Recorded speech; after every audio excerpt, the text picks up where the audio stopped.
All right, so here we go again. Welcome back to the English live stream series.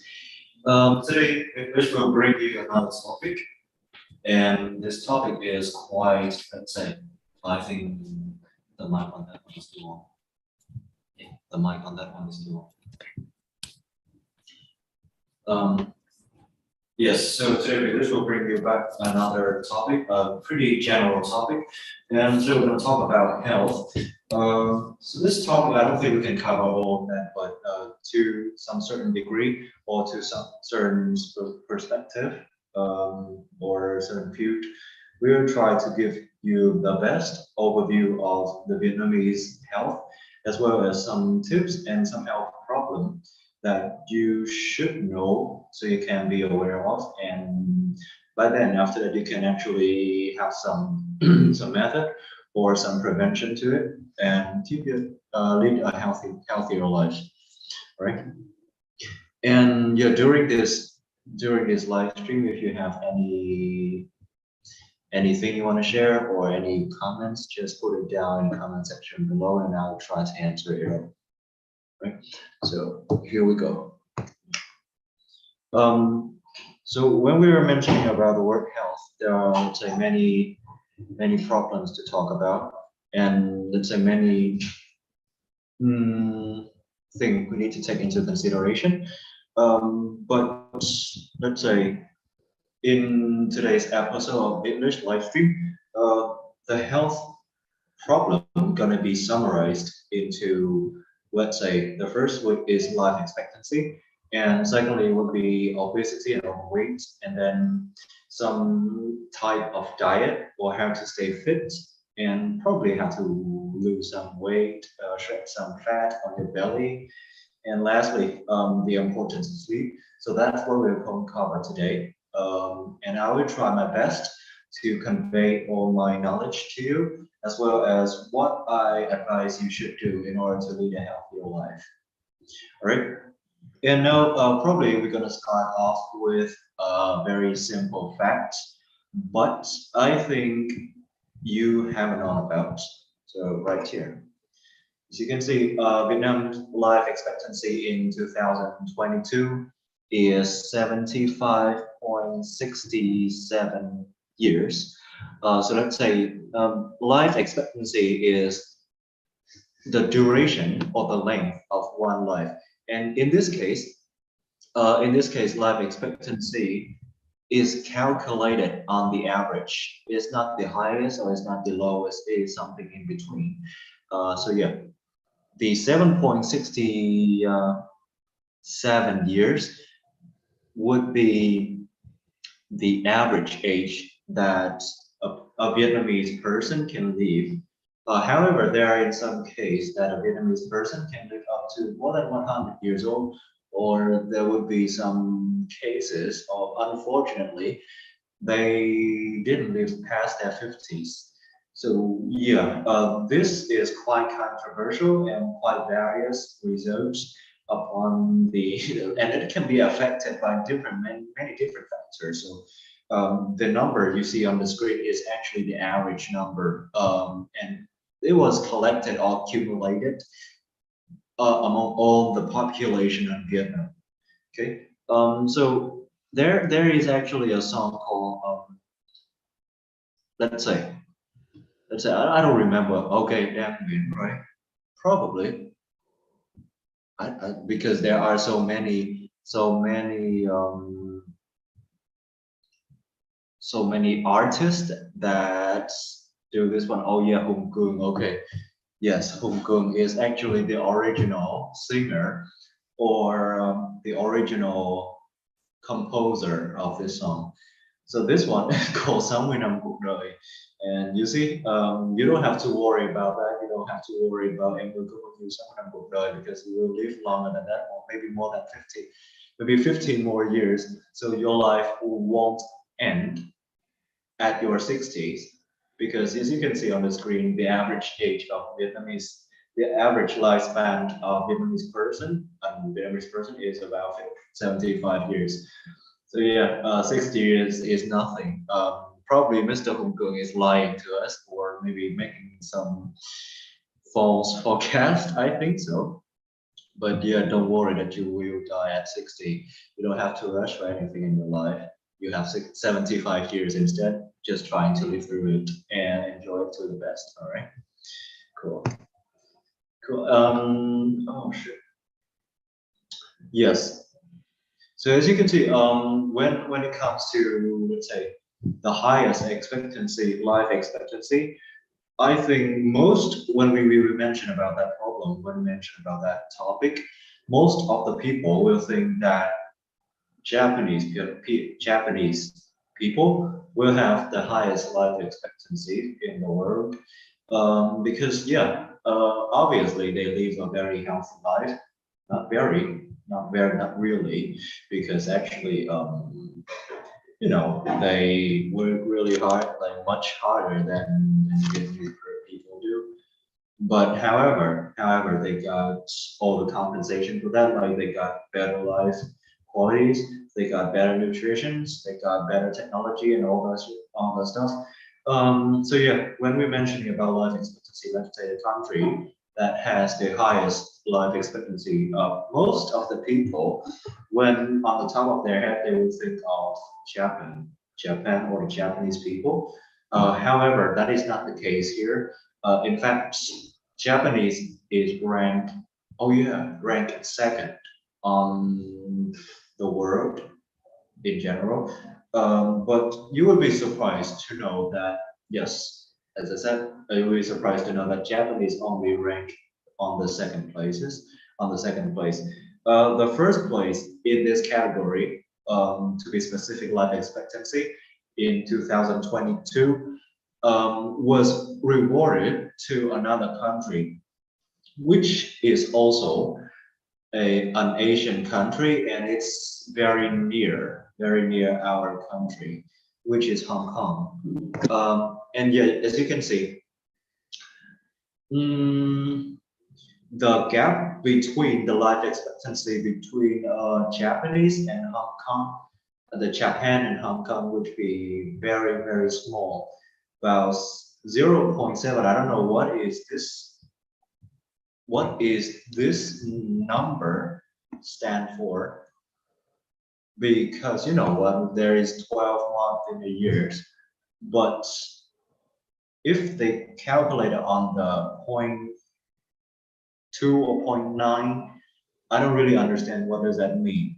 But yeah, as you can see, so to be honest, you can actually understand that the gap between the life expectancy between Japan and Hong Kong is about 1 year. So that would be like 0.7. We can make it up to 1 year. We can round up to 1 year, so it would be easier to understand.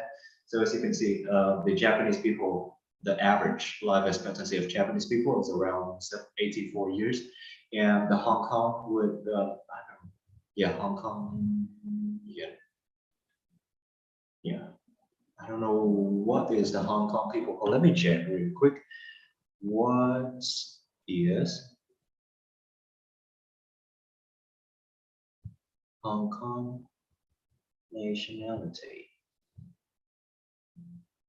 Maybe Chinese. Oh. Hong Kongers. This is new.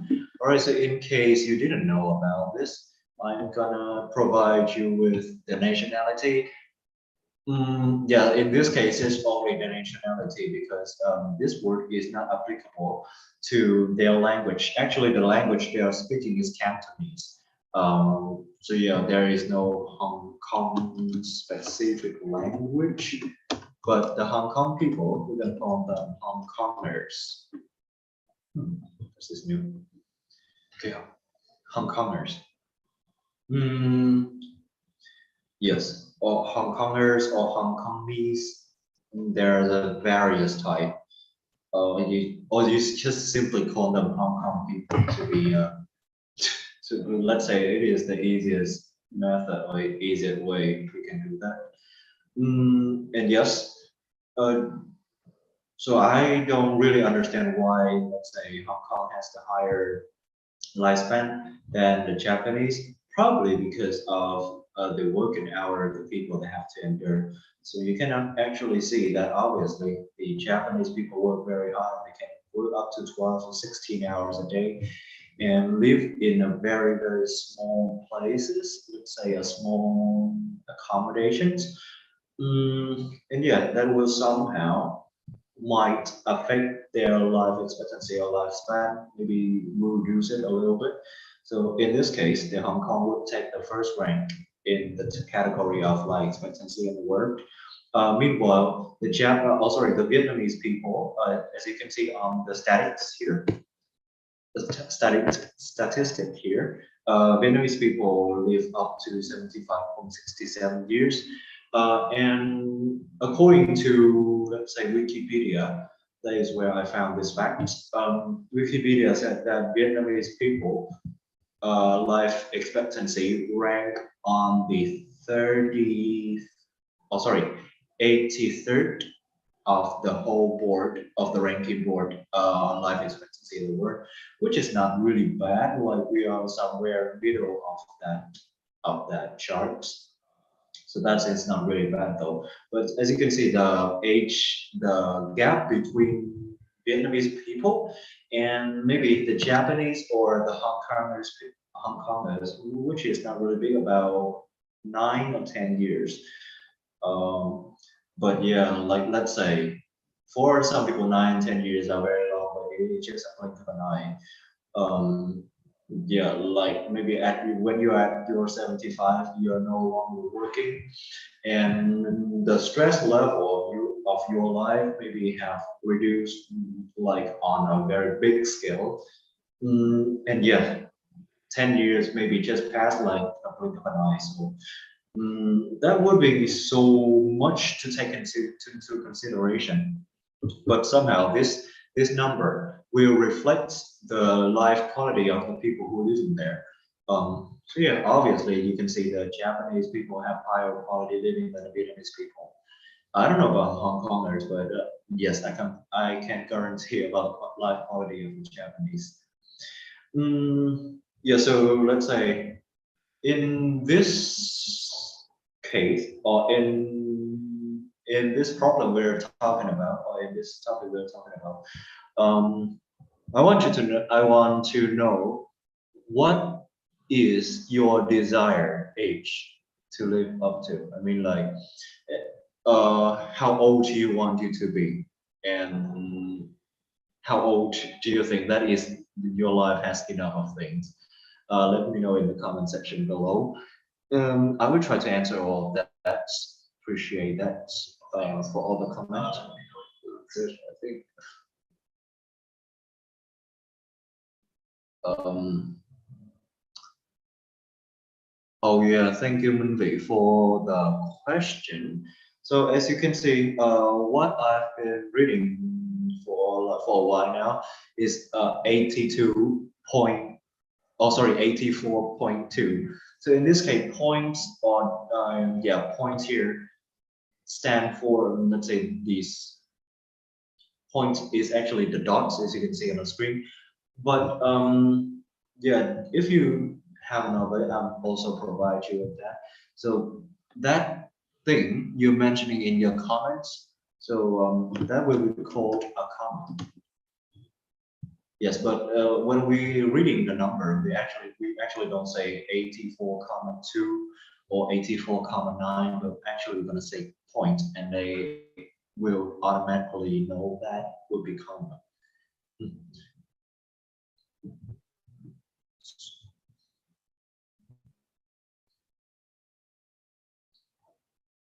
And yeah, let's say the part behind the point here, let's say the part behind the point here, the dot, okay, not the dot point, but the dots here, we call them decimal.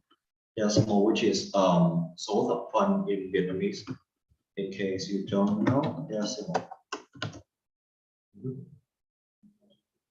And yeah, for yes, so I'm going to talk about this also. If you didn't know, decimal is số thập phân, and if you wonder what is phân số, is in English, we're gonna call it fraction. Mhm. And yes, the way to read the fraction is quite, let's say it's quite difficult, or let's say quite unusual from what you actually know. But I think that topic will be left for later, maybe in another live stream series. But now, as you can see, the number behind the dot, we call it decimal. So yeah, appreciate Ludwig for the question. That's a really nice one. Just to explain what is that number called. Appreciate that. Cool.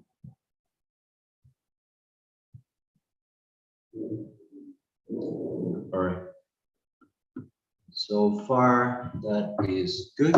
And we're gonna moving on to the next part. So there are, let's say, various daily habits that can actually harm your health.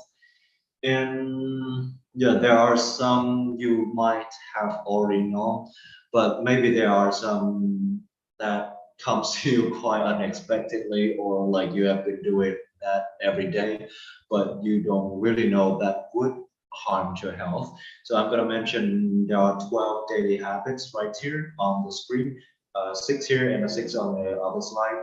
And let's see, let's count how many bad habits do you have, and if you have any of them, try to fix it to have a better life. All right. Okay, so the first one, sitting majority of the day. Sitting majority of the day, which means this phenomenon or this problem happened mostly for the office worker who, let's say, spend 8 hours of their day sitting in the office on the chair every day, 365 days a year. Maybe not that much, but around more than 300 days, let's say. And yes, this is not healthy. This is not healthy at all, because you know what? Sitting majority of the day will cause like several health problems that you might not notice until it actually have some symptom or some let's say some phenomenon that could lead you to have to go to the doctor. Yes. So probably for this problem, I would recommend, if possible, trying to. But I don't think that type of figure is available in Vietnam, which is the standing desk. For some foreign country, I see in the office if the employee prefer to have a standing desk, the company or the employer also supply them with that. And this is a very nice new approach to the problem, or a new solution to the problem, because when you're standing, you can actually, let's say, burn some more calories rather than just sitting. And yes, I personally, I think from my experience, if you're working standing, you will have less sleeping problem when compared to working when you're sitting. Because from my experience, whenever I sit on the table, either for study or either for work, I would feel like super dizzy, super sluggish, or say sleepy. So yeah, standing desk is an option, or you can, well, like everybody said, like the old method, the traditional one that we already know, take a break every 1 2 hours at work. Probably stand up, walk around, get some water, go to the toilet, or go out and get some fresh air. That would somehow reduce the risk of having some health problem that relate to sitting majority of the day in your office, 8 hours a day for every day of the year. Okay, so yeah, phòng bệnh hành chữa bệnh. Let's put that in our headlines so that when I mentioned all these habits, you can actually fix it instead of waiting for the symptom to happen and then you go to the doctor and get some medicines where that is not a good idea though. Okay. Great. So let me see. The next one is oh shit. Okay, I think there would be some problem with the PowerPoint. Okay, so let's go with the PowerPoint. I'm gonna go whatever happened on the screen. Okay, so snoozing your alarm. If you haven't known about the word snoozing, or maybe you have known if you use your phone in English. So snoozing your alarm is the action when you actually the alarm went off, go off. Sorry, the alarm go off, which means it ring in the morning when you set the time for that. It is when the alarm ring. So snoozing your alarm means you just stop. Let's say you prolong the amounts. Let's say you prolong the alarm for like 10 or 5 more minutes in order to get like maybe 10 or 15 minutes of sleep, extra minutes of sleep. But however, this is not a really good habit though. Firstly, it will somehow damage your sleep, of course, but that is in the morning, so this is not much. But however, it will create a feeling when you feel kind of not getting enough sleep in the morning.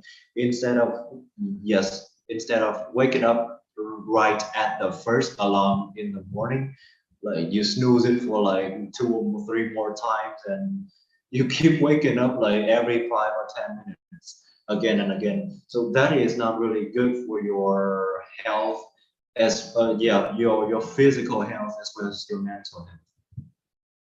Mm, and many scientists, um,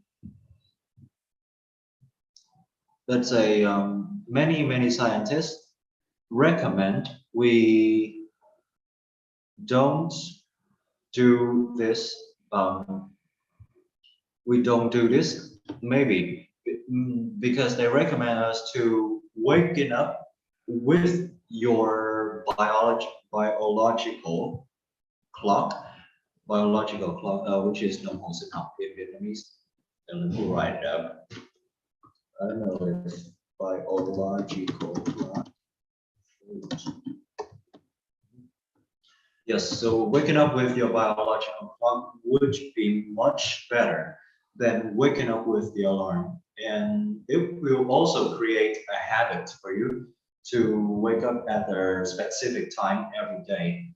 And yes, of course, it will not damage your brain like snoozing your alarm does. So avoid doing that. Mm, okay, I remember. Okay, give me 1 second. I need to check the comments. Very quick.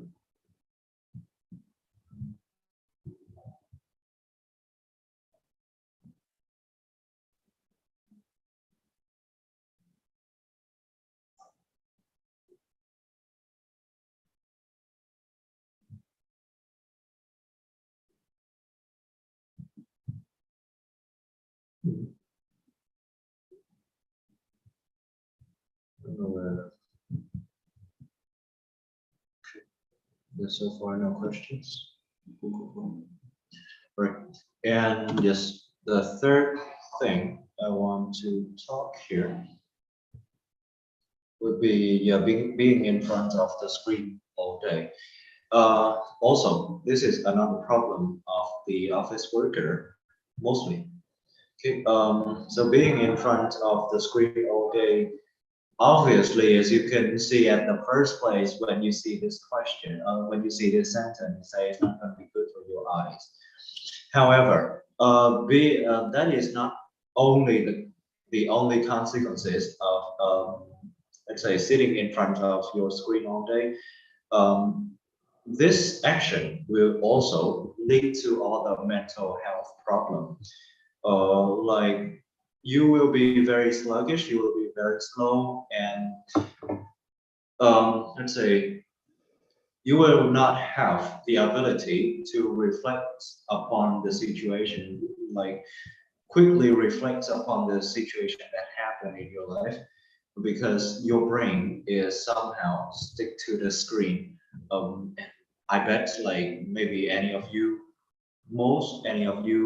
may at least heard the sentence, like because of use your phone all day, from maybe from your parents for whatever you do. Let's say you got a stomachache, and your mom says that that is because you're sitting in front of the screen all day, you're playing games all day, you spend most of your time on your phone.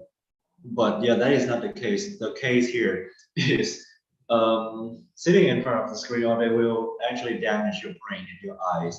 So try to take a break. If your, let's say, the requirement of your job force you to sit in front of a screen for 8 hours a day, probably more than 8 hours a day if you've got work overtime or you have extra work you need to do at home. But yeah, try to take a break, and so the same as sitting majority of the day, that's the solution. Take a break every 1 or 2 hours, and yeah, the scientists advise you to look for, let's say, look into the nature. In this case, the green thing, not the artificial thing, but the natural thing, like the trees, the flowers. Trying to look into the green things, trying to look out of the nature, so that it will help your eyes to feel relieved and somehow improved the situation you're having, so that you can get back to work without having so much health or eyes problem. Okay. And yes, not getting quality sleep. This is, I don't know how to say, but this is, let's say, one of the major problem for the students nowadays. I'm not mentioning only the university student because they got work, they got school, and they got all the stuff in this world to take care for. But a, let's say, the elementary student is too young, and I don't think that there are many parents that force them to study so hard at night. However, on, let's say, moving on to the secondary students and high school student, that is when they have the most work to do upon their education path. And not getting quality sleep is one of the most common problem the students have nowadays. So yeah, if possible, trying to sleep at least, okay, I'm saying this case, at least 6 hours a night, all right? And yeah, if possible, like, I don't know if it's your habits or not, but trying to take a nap during the midday so that your body will have some time to recover and re-energize, so that you have the energy to work later on in the evening or in the afternoon.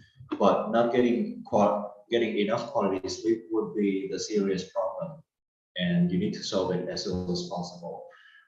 Yeah, actually, I'm not going too deep in this part because we're gonna talk. Let's say we're gonna have an in-depth look later on in this episode, so no worries about it. Everything will be covered.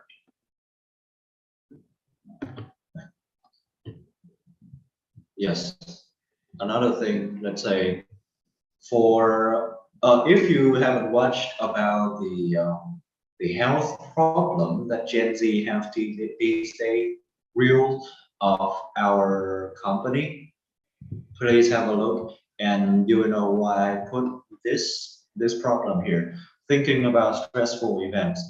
Thinking about stressful events, as you can obviously the consequences or the compilation of this problem or this phenomena. I don't know what is the right word for it, but yes. If you think about stressful events, like constantly thinking about it, it will create, let's say, the cloudy scenario. Let's say, create a cloudy mind, and you will get stick to that problem, and it, let's say, it will haunt you for a while. And in this case, your mood or your mental health is not in the best state to carry out all the tasks. So let's say, trying to reduce that, trying to be optimistic. Don't be pessimistic, all right? Trying to be optimistic about anything. Look on the bright side because everything has the way out. And yeah, even if it at it, even if it is at its worst, there is still a way out. It is not the end of the world. So yes, trying to think positively, right? Don't let those stressful events or stressful thought evade your life and turn it into something, turn yourself into something that you will not recognize later on. And yes, always this problem or this habit is always, let's say, debate. Let's say not debate, but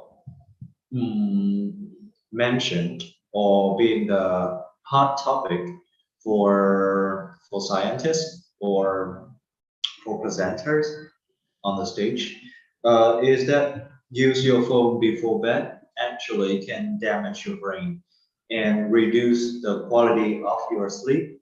It makes you harder to sleep, of course, harder to fall asleep.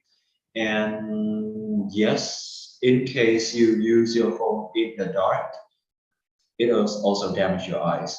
So scientists or yes, scientists advise it is best to not looking at any type of screen, like even not any type of screen here, including the computer screen, your phone screen, or maybe the TV screen 90 minutes before going to sleep. So that would allow you to have a deeper sleep as well as falling asleep faster and easier.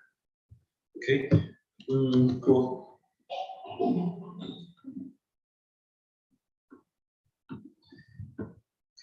Cool this, and we're gonna moving on to the other 6 health problem.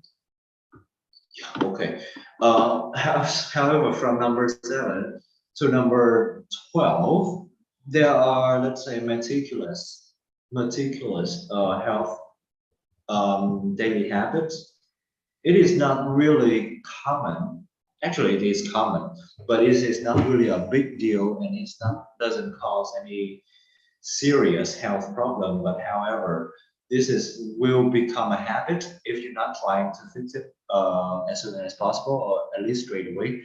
Mm, so yeah, popping the pimples. The pimples here, let's say, are the thing that grow on your face upon having some reaction. It's your body reaction to dust or sometimes allergy or yeah, cosmetic allergy also. And the pimples, let's say, can be very annoyed, especially for the girls. But yeah, try to refrain from popping your pimples because if you pop it too soon, it will create, let's say, the scar. Yeah, the scar is let's say the okay, the scar have various type of scar, but the one I'm mentioning here is actually the black dots on your face, which you can see right here. I'll also touch it. Like I cannot resist it. It is not because I want to, but I cannot resist it. Yes, try not to do that. Instead, just let it, like how to say, tự sinh tự diệt. I don't know if I'm saying that is the right phrase, but yes, don't try to touch it or don't try to pop your pimples if you don't want to get the scar on your face. And negative self-talk, pretty similar to the number 4 that I mentioned on the previous slide, which is constantly thinking about negative, stressful events. Negative self-thought can actually have a pretty big or pretty extreme, no, not extreme, drastic effect on your brain and on your mental health. Negative self-talk is actually another way to, let's say, another way of self insecurity or self confidence. And how to fix that would be very easy. You go opposed to what I've just mentioned. Trying to be more confident, trying to be more, let's say, grow the security of yourself. Yeah, so trying to be confident, let's say, there are many different ways you can achieve that confidence in your life. You don't have to be, let's say, very successful or having a lot of money to be confident, actually. And you don't have to be, let's say, look like a model to be confident. All you need to take into consideration in this case is actually enjoy your life and enjoy who you are. Be confident with who you are, with what the nature has given you at your birth, because you cannot change your graphic.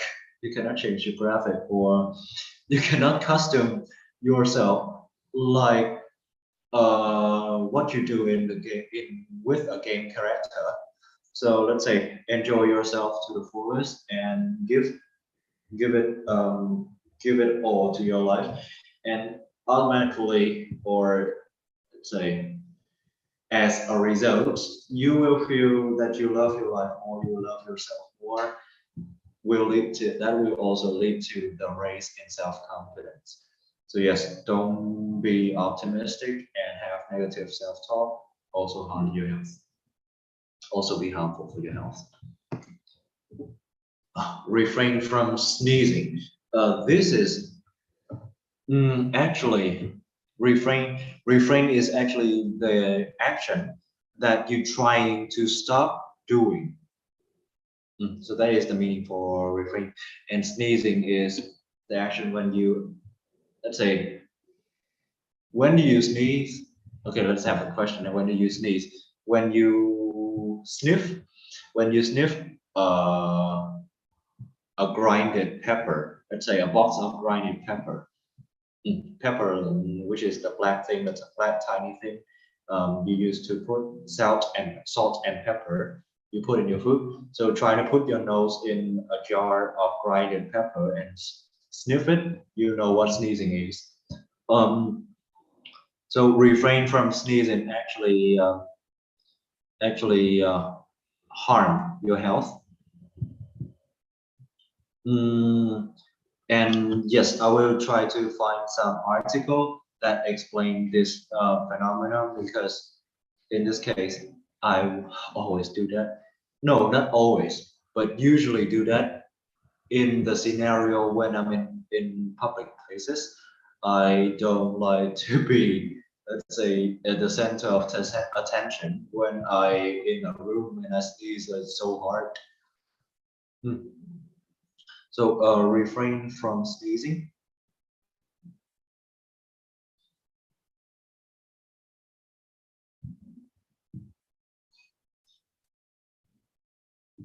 Yes. So according to Healthline, refrain from sneezing can lead to some very serious health problem, and it can be dangerous for your body. Yes. So holding a sneeze, because a sneeze is super powerful, and the droplet of mucus from your nose when you sneeze is around 100 miles per hour, which is around 160 kilometers per hour. So holding a sneeze increase the pressure inside the respiratory system. Respiratory system is, let's say, your nose. That is the system that allows you to breathe and get oxygen for your assistant. Yes. So let's say holding your sneeze in might increase the risk in rupture your eardrum. Rupture your eardrum, which means like causing some damage to your ear. Like when you sneeze, if you pinch your nose, you will actually feel that there are some type of air that goes out of your ear. Not out, but there are some type of pressure that go up your ear. So in this case, if the force of the sneeze is too powerful, it can cause your eardrum, which is the slide, the thin ground, the thin, I don't know what is that called. Just like a thin piece in your drum that will help you to hear. But in Vietnamese, it is the term màng nhĩ. Eardrum is màng nhĩ in Vietnamese. And yes, the pressure you got from the sneeze actually can tore your eardrum, and you don't want that to happen, because if your eardrum is torn, you cannot hear what I'm saying right now, or you cannot hear what I'm going to say in the next few live stream. And also middle ear infection, which is viêm tai giữa in Vietnamese. And yes, this is a very common health problem that we have in tropical countries like Vietnam. Also, the sneeze, let's say, as I mentioned, the sneeze is about 160 kilometers per hour. And yes, with that type of pressure, it can actually damage your blood vessel in the eyes, your nose, or your eardrums. So let's say, tons of the side effects from holding in your sneeze. So try not to do that if you don't want your organs to mess up, or don't want to spend money on fixing one of your organs. Overspending. Yeah, the next habit is overspending. I don't know if this is your daily habits or not, but let's say not daily, but beginning of the month habit, which is me. Okay, I do that all the time.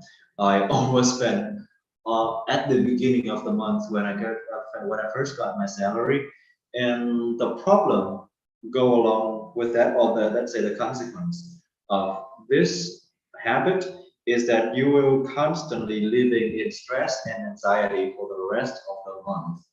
Which means, let's say, for the first week after I receive my salary, I buy all the things I want, and I eat, let's say, all the food I like without thinking, or without considering any type of budget or any type of saving. I just live for today, let's say, sống như bà Hoàng.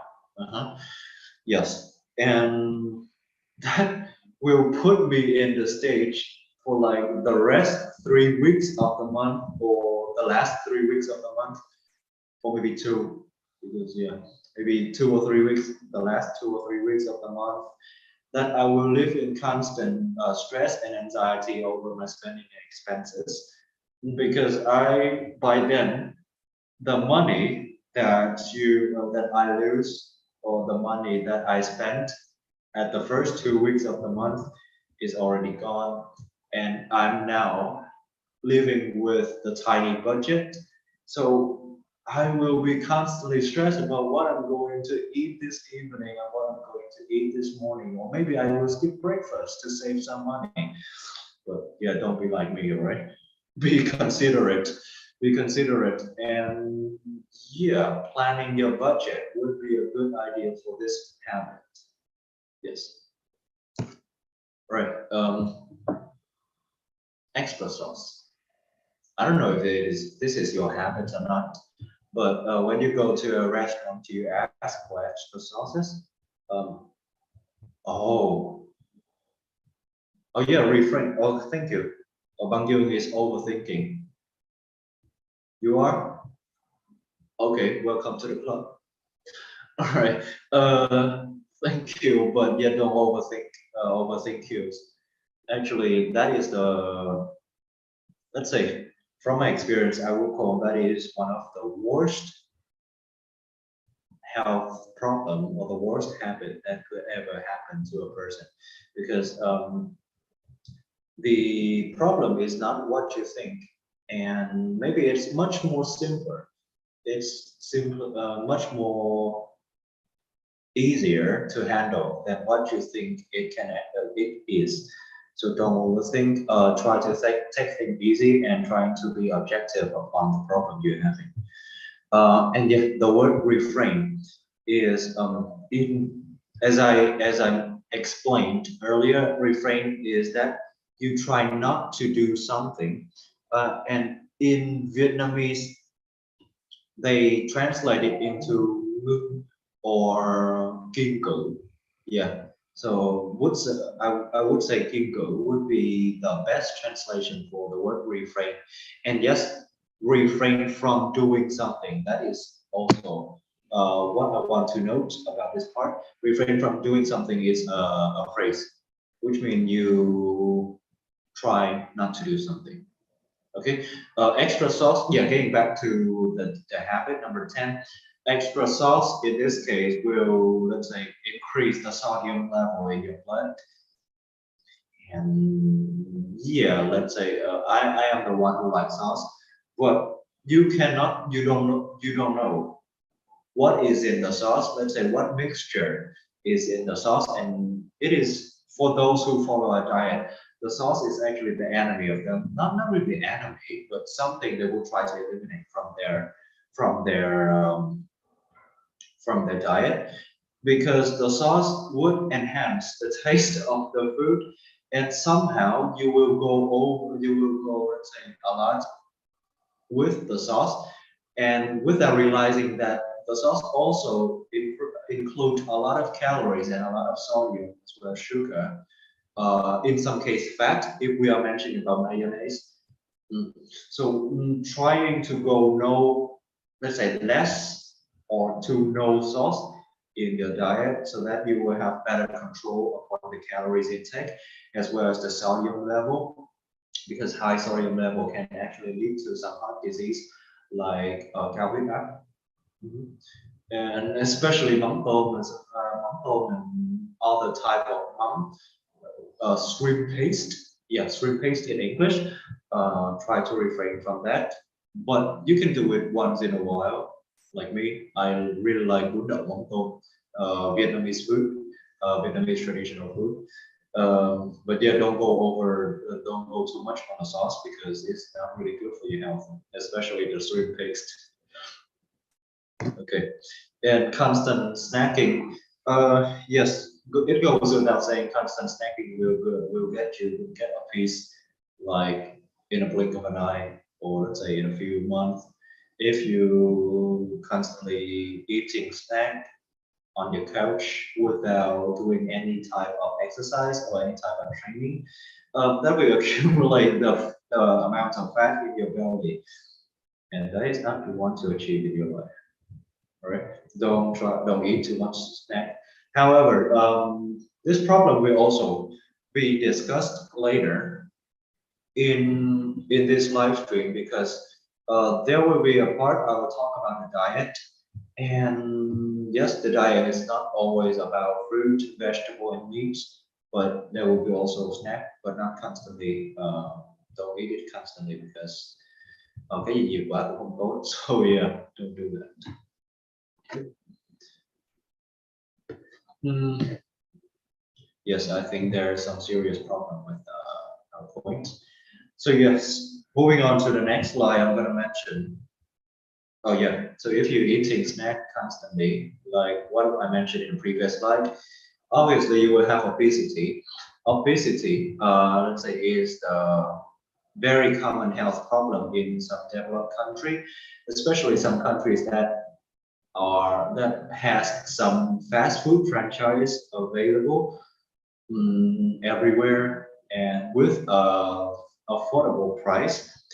And that is the case, also the case when I will be mentioned about Vietnam and the obesity rate in Vietnam later on in this live stream episode. But obesity can actually cause some serious problem. And yes, firstly, I'm going to mention about the causes of obesity. So as you can see on the screen, this slide is not going with what I want it to be. But yes, the causes of obesity can come from different, let's say, different sources. So it can either be genetic. So let's say your parents got obesity. So obviously in your blood there are, let's say, you have a higher chance to get obesity than a normal person would do. And yes, obesity can be also formed by food intake, eating disorder. So this is obvious, of course. Not going to talk about this. Psychological influence. Yes. So as you can see, the point number two and the dot number two and the dot number four actually have pretty much the same and talk about the same problem. So you psychological influences, including stress or emotional factor, of course. So when you see a person which is having some type of depression or during their sad time, they will tend to eat a lot. And if they cannot control their appetite and they cannot control their hunger, time by time, and that will form a habit of eating.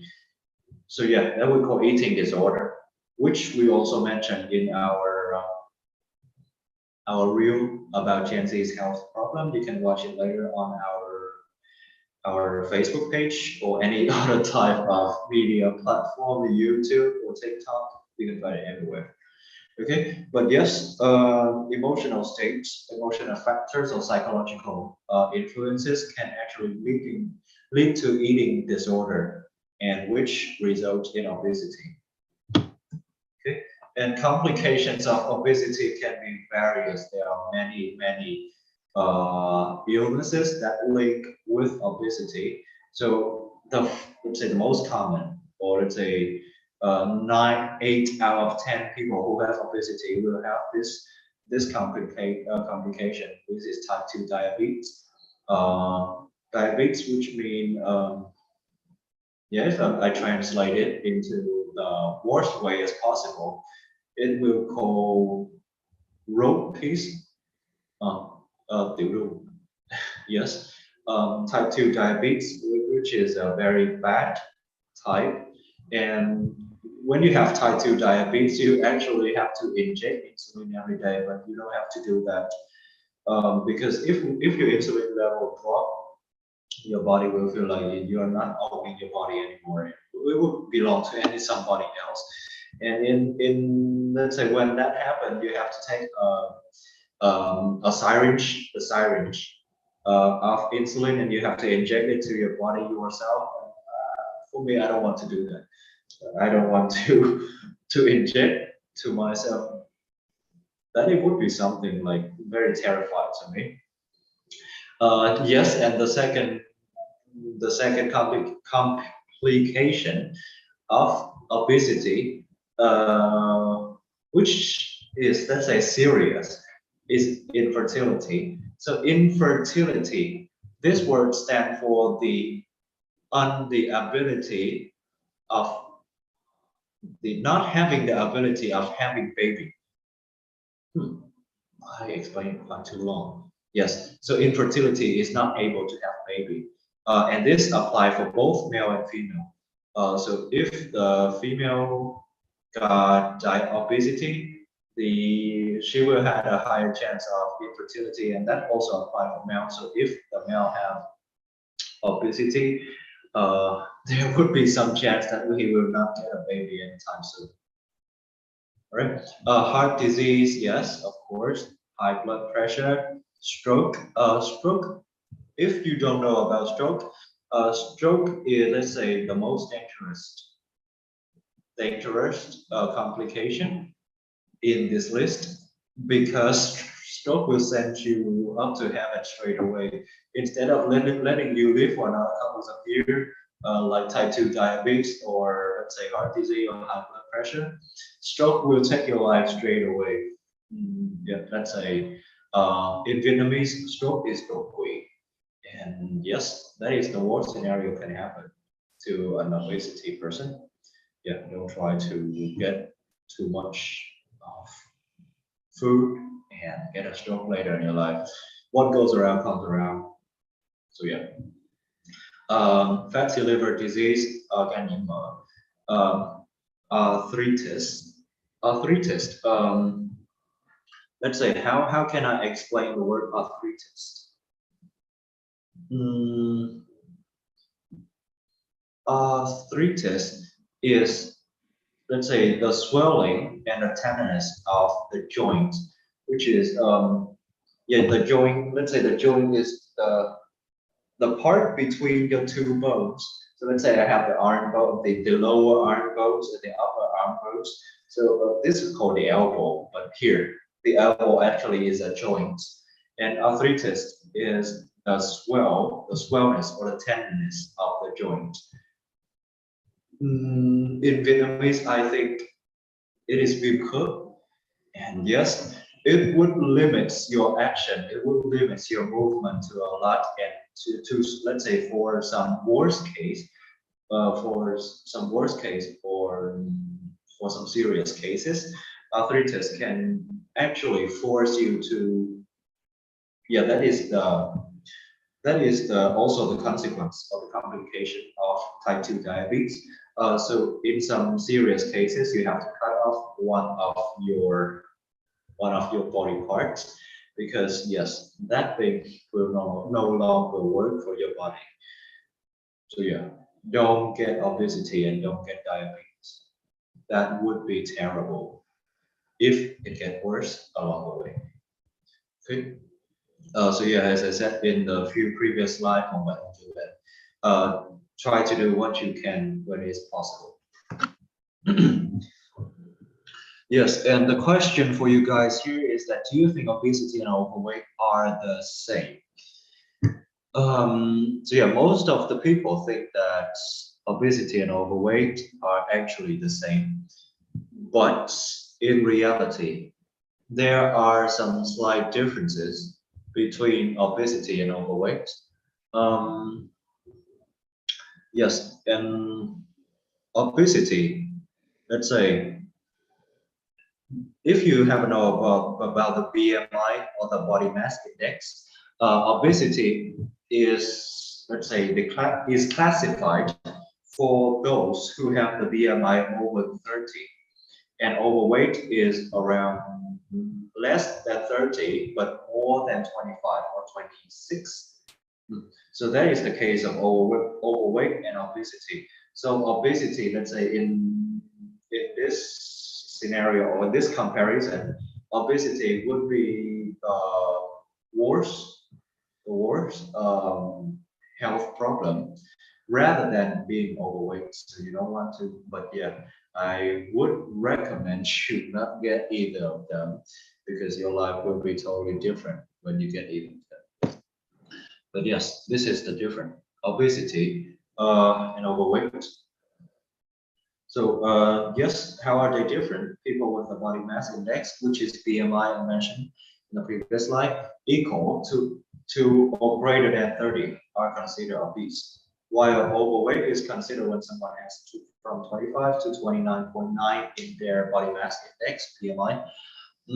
Obesity, and yes, also mentioned, is more dangerous than being overweight.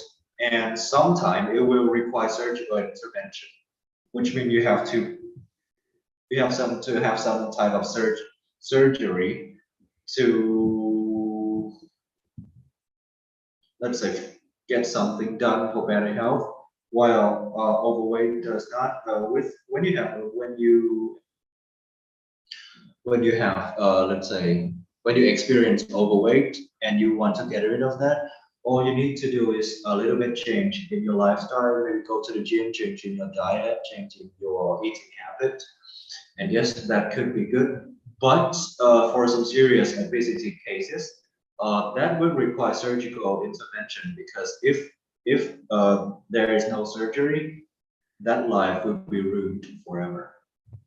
And yeah, in short, you can understand that obesity is excess in fat, while overweight just mean overweight. Like you just being heavier than a normal person should be within your height and your weight. Okay, I hope you can understand it, and I hope I make it clear for you between with the distinction between obesity and being overweight. Right now, the fact is that United States, maybe some of you think that United States, which is the hometown of many fast food franchise, uh, would be, let's say, the country that has the highest obesity rate. However, United States here is not the country that has the highest obesity rate. In fact, let's say I remember United States is ranked 13 out of 192 countries in the world with the obesity rate. And yes, the country that has the highest obesity rate would be a country you might have never heard about. And I'm going to show you right here. Okay, it is Nauru. Nauru. Yes, for me, I've never heard of this country before.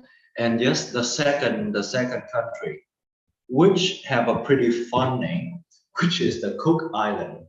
The Cook Island, and yeah, I don't know why they named it Cook Island, but obviously you can tell why people there get obese. But yes, in this case, the United States is not the country that has the higher obesity rates.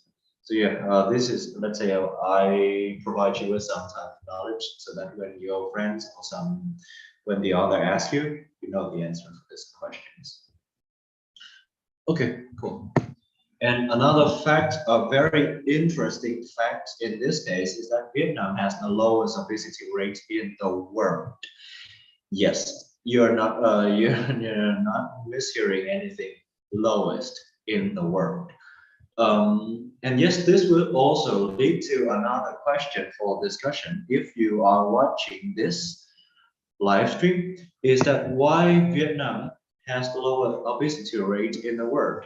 For me, let's say I'm talking from my, let's say, the most objective perspective available here.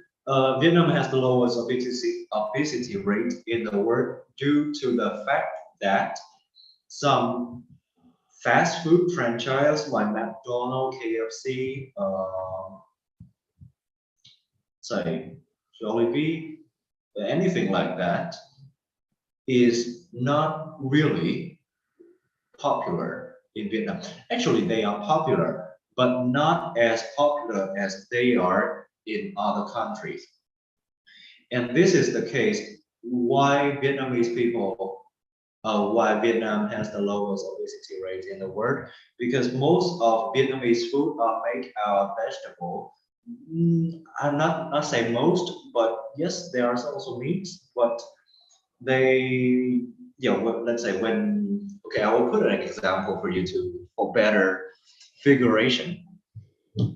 For better figuration is that between bánh mì Huỳnh Hoa for 50K and McDonald's burger for like 80K, which is the price gap between those two products are not really large. Which one would you choose? I bet that the answer would be the bánh mì, because the bánh mì will fill you up better than the hamburger would do. And just for the quality is also like you get, because you're not fat. Oh yeah, that's true. That's true. Thank you. Thank you, Bang Yun. Yes. So yeah, that is a very nice contribution from Minh Viễn. Bang Yun, appreciate that, because I'm not fat. Okay.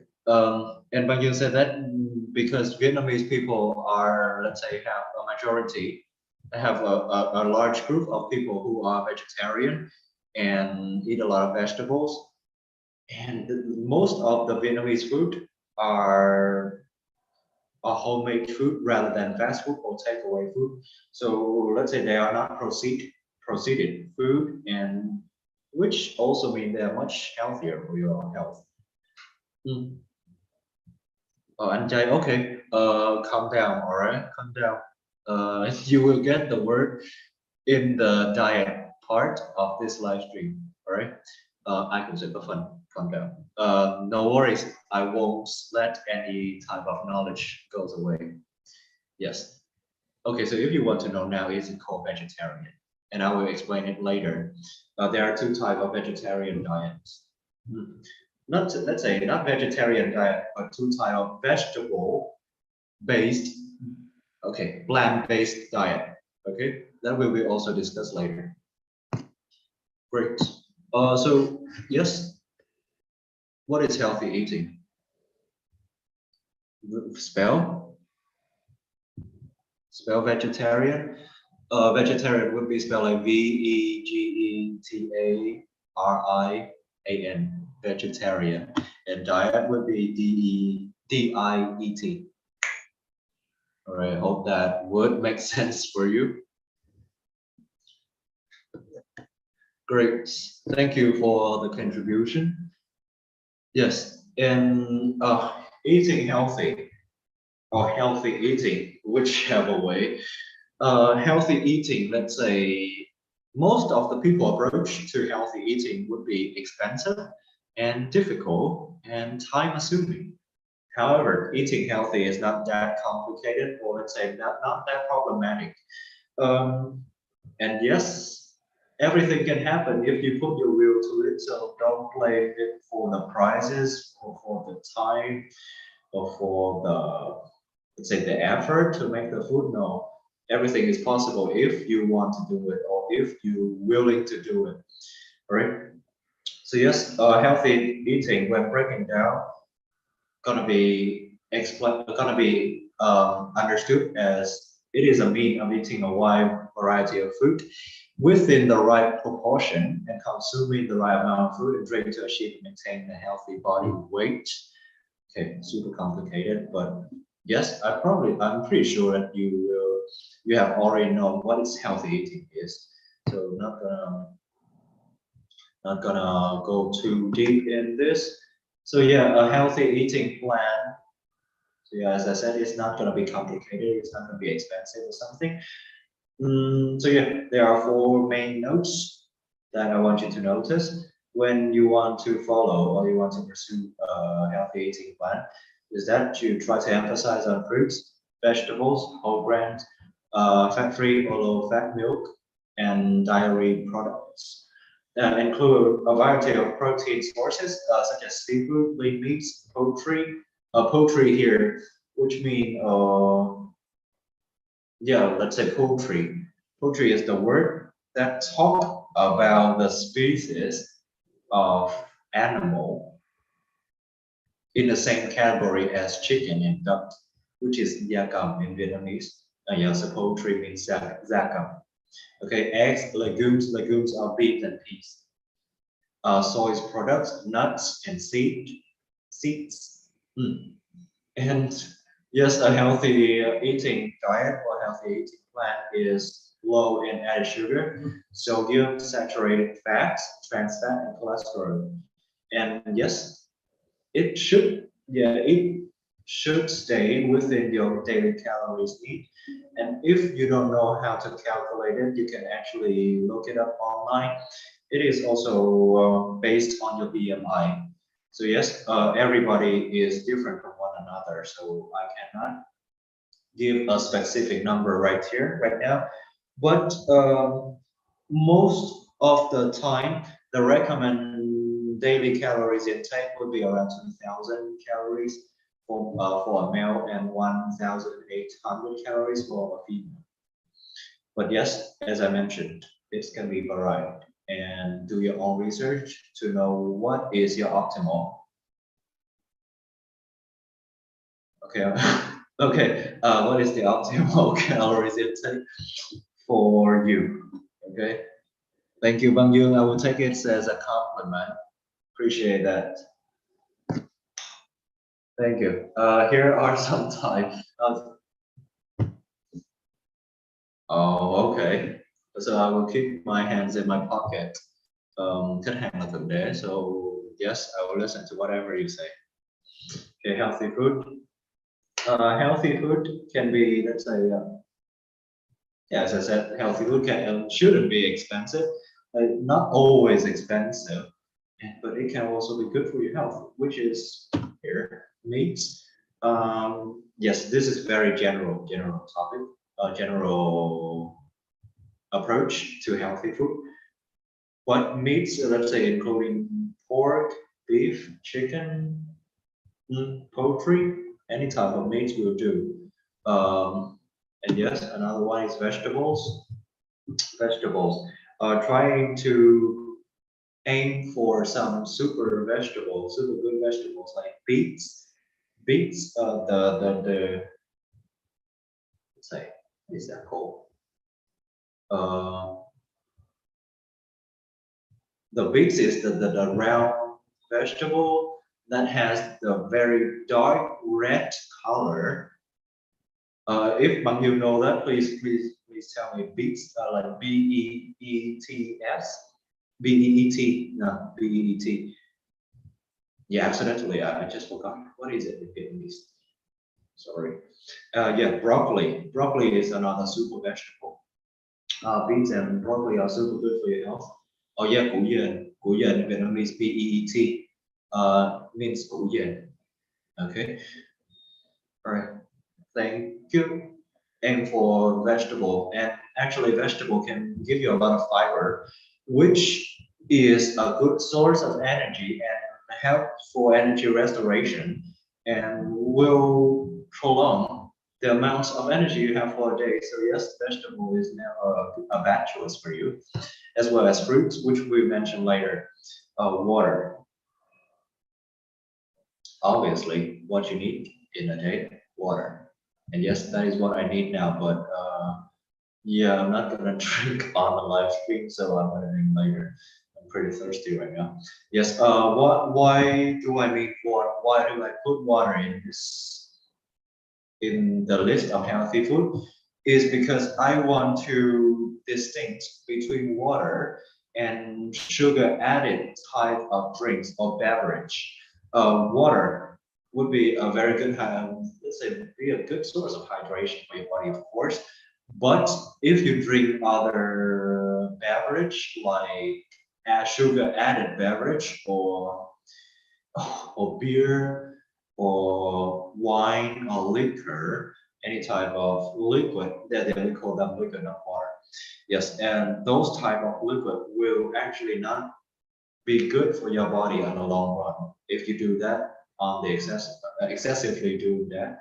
But yes, water, drink to a lot of water will not do anything bad for your body, except when you drink like 7 or 8 liters of water per day, which is 2 gallons of water per day, your body will lose a lot of electrolytes. And that is when you actually need to supply electrolytes to your body, because water will flush away all the electrolytes in your body. But around 2 to 4 liters a day would be optimal. And more water you intake, the cleaner your body is. Fruits, the same as vegetable, trying to take that, a lot of vitamins.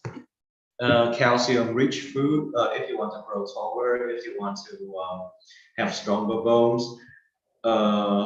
Yes, Soderman family will not do the job, but trying to eat some whole food, because that would be more benefits than Soderman family, like what they advertise on the screen, what you see on the TV. So calcium-rich food can actually do the job and improve your health. That's one, comfort food. Comfort food right here is the bad food. But why do I list it in the healthy food list? Because comfort food, as you can tell by the name, comfort food actually makes you feel comfortable. Eating healthy sometimes can be boring and sometimes can be a pain in the ass.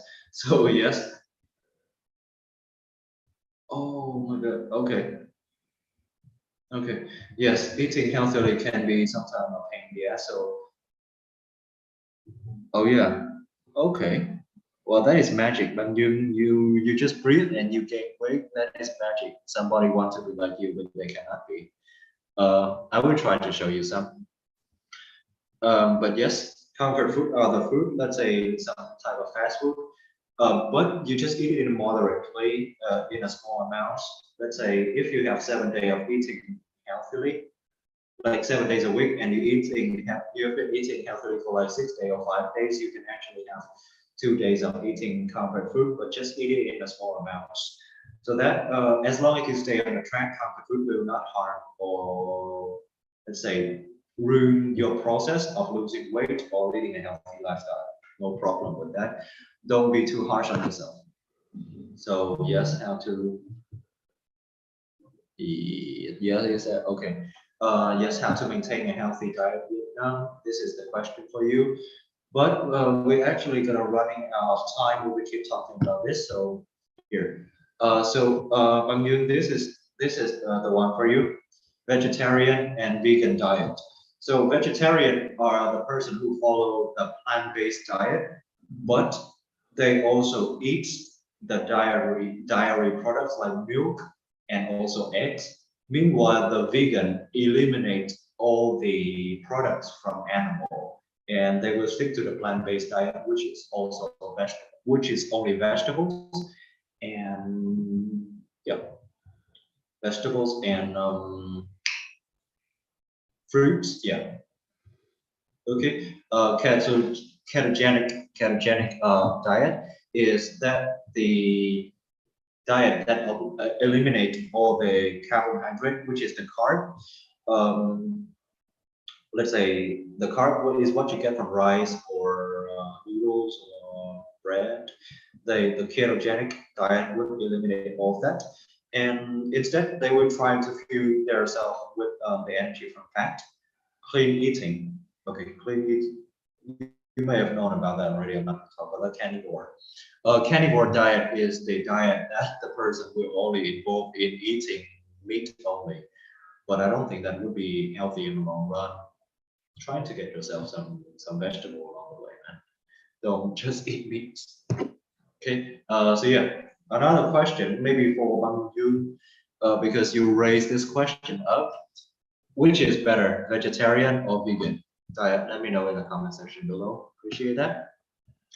And yes, don't waste your money on these type of products if you want to lose fat or you want to lose weight. Let's say the fat burner waste of money. Absolute fat burner is actually just some L-carnitine or caffeine, mostly caffeine. So you can actually supply yourself with caffeine from coffee or tea instead. But fat burner, let's say they are at least 4 or 5 times more expensive than a pack of caffeine, coffee. So yes, don't buy fat burner. That's quite a scam. I wouldn't call that. I wouldn't want to call that, but it actually is. And app simulator wouldn't do the job to get you to tone out without working out or within putting yourself to work. Oh yeah, I would try to show you my, let's say, my plans for losing weight, so no problem. Yeah, weight loss tea work are the same as fat burner. So tea, the main active, yeah, milk tea will not do the job. I'm sorry about that. Trying to drink water instead. Now I know why you breathe and you gain weight. All right. Right, so trying to eliminate milk tea, maybe try, yeah, as I said, you can have it as a comfort food, but don't do that too often because it's not going to be good. Yeah, weight loss tea, the main ingredient is also caffeine. The main active ingredient is also caffeine. So yes, you can actually buy coffee or normal tea, and it will do the job. But unless, as long as you put yourself to work, unless you go to the gym, unless you try to go around neighborhood, put yourself in an active mode, do some activity, but don't lay on the couch all day and expect magic to happen to you while using these products. That's bullshit. Okay, and yes, my plan or my method is 70-30. Yes, I'm going to introduce this very quickly, no worries. 70-30 right here is what I want to say about my training and eating.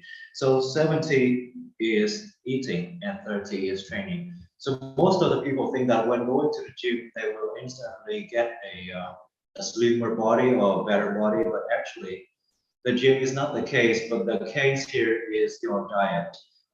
Going to the gym would be a catalyst for the progress of getting your dream physique or getting your dream body. But yes, the main factor on your way to gaining your dream physique will be your diet. Yes, 30, 70, 30 rules along with the diet.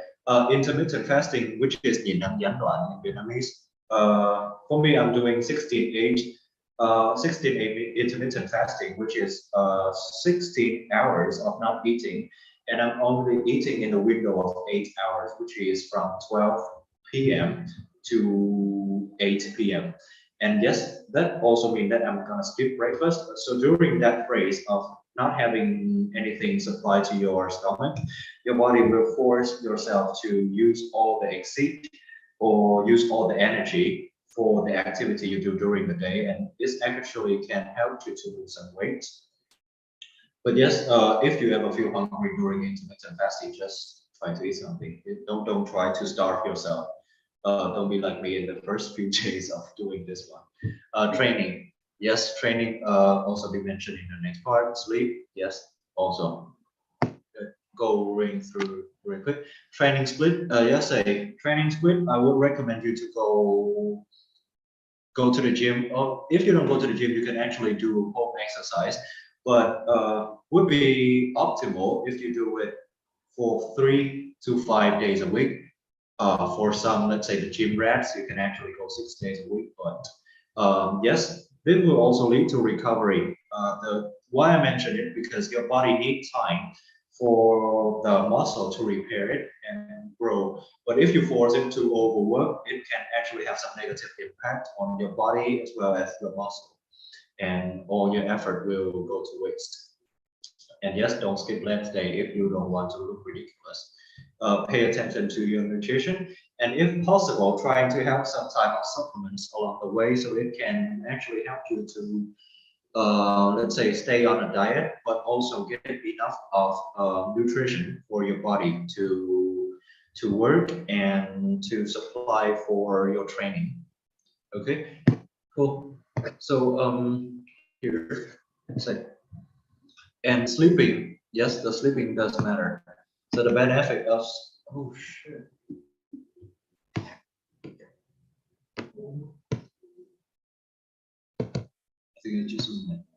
Okay, yes. The sleeping, say, benefit of sleeping is a lot. So as you can see, sleeping is have a lot of benefits for you. So sleeping is restorative.